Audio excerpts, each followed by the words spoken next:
This is a message from the Israelite Brotherhood.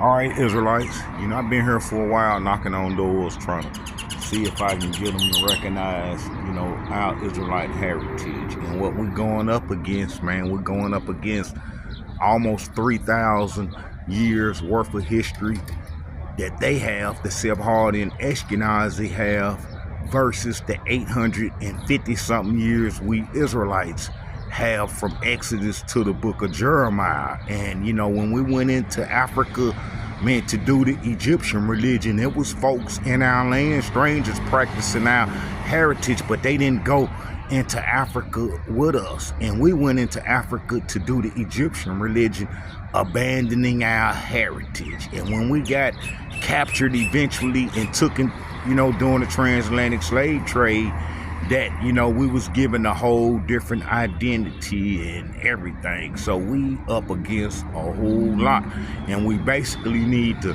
narrow our history down to one history, and then that's based on the Tanakh. You got a lot of Israelites history not based on the Tanakh, and it's based on the New Testament era, saying that we went into Africa in 70 AD, and that's false.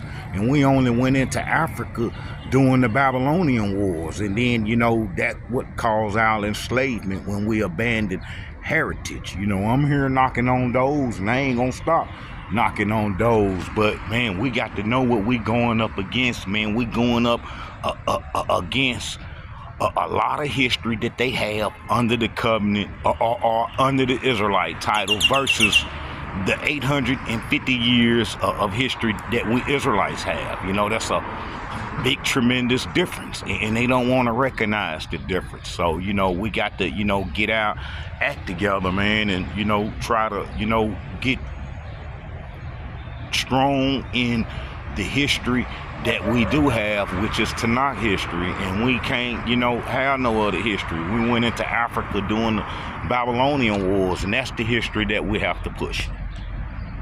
There's no other history besides